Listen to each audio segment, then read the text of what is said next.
What's going on, guys? Hey, it's Anthony with the Wrenched Out Garage. Thank you for tuning in. It is your Monday Garage News. So right now I'm actually out of town, so I shot this video earlier, but it's something I did want to talk about and bring it into the garage news. So if you watched last week's garage news, it talked about garage life and everything else. This is going to be a pretty short video for a couple of reasons. One, I just want to touch on this and then I'll dive into it more in future videos.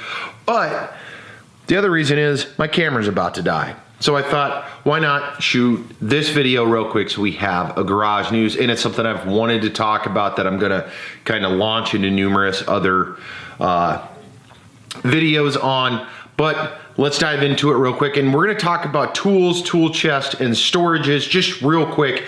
So behind me is my 42-inch Craftsman box. It's a 3-tier. Obviously, I've got a lot of drawers and a lot of things going on with this. My top drawer, is a catch-all.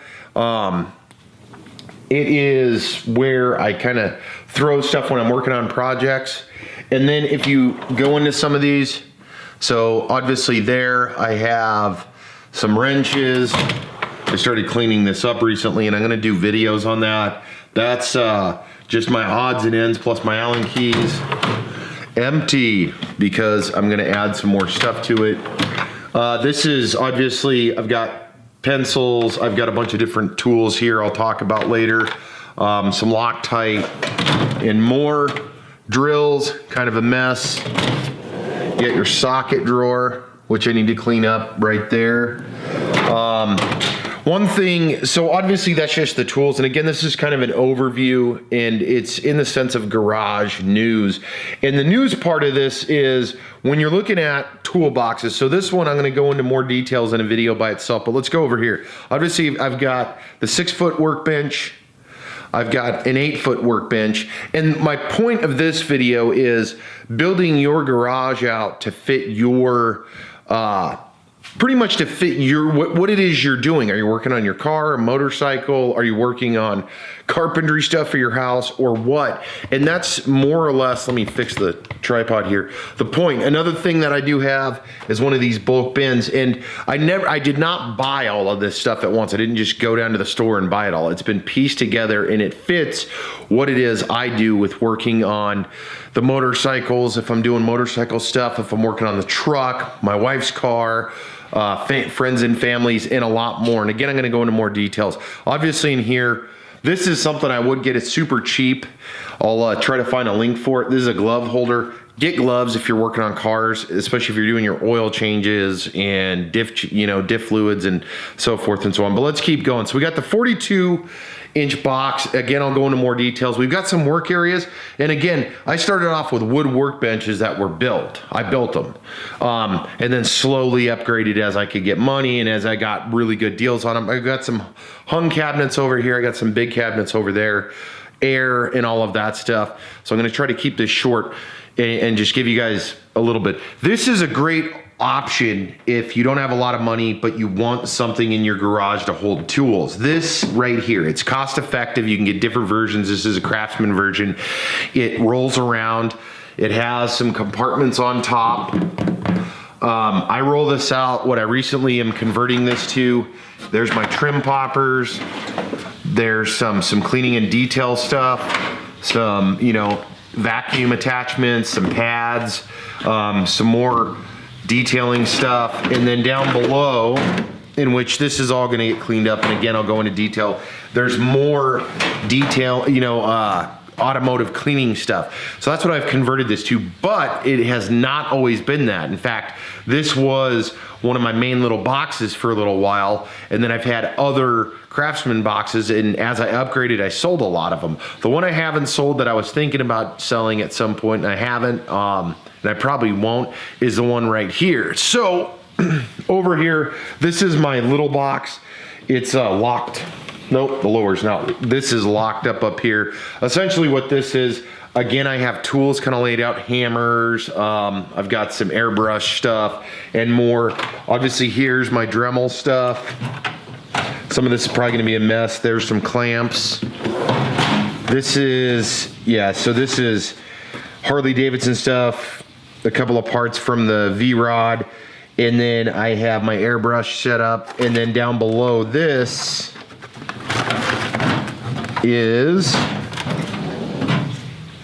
all of the Sportster and V-Rod parts in which I need to go through and get in a bin and finish cleaning up. But my point is, I started off with a box just like this. Actually, it wasn't even a brand name box, but it held my tools.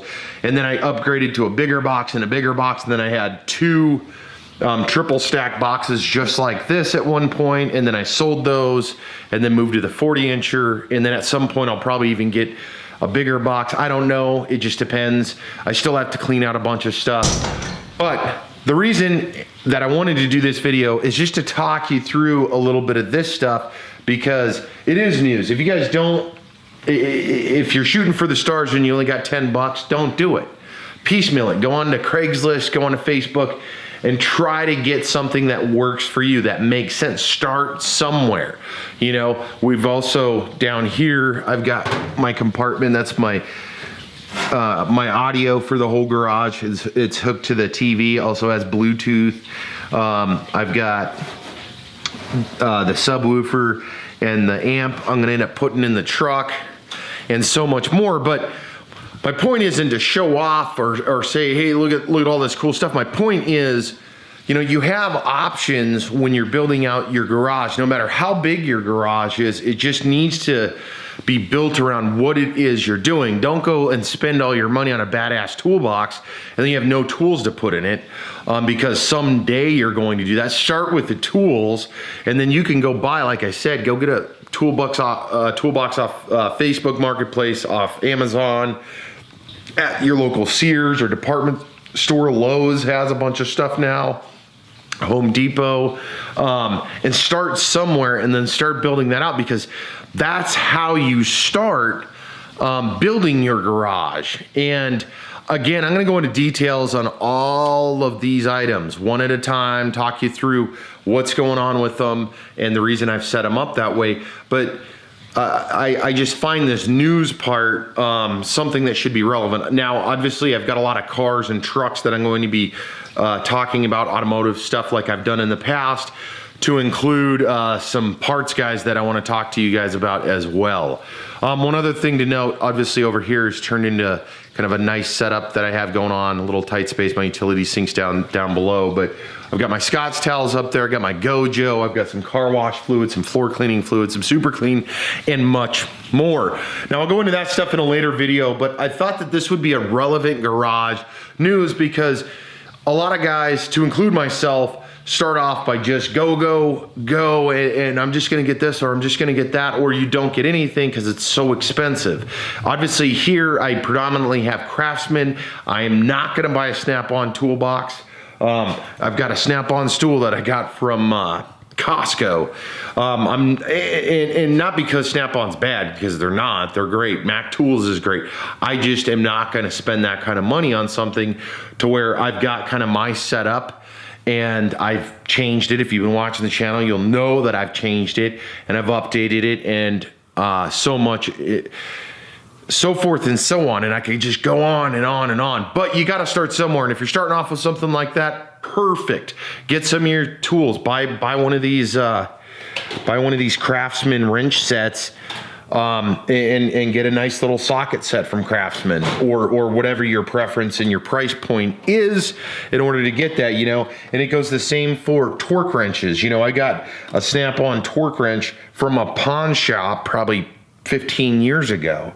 And then, you know, obviously I have a digital Craftsman one, and, you know, cheater bars and so forth and so on. But it's built over time, and a lot of that you'll learn as you're working on your projects as well, what it is you need.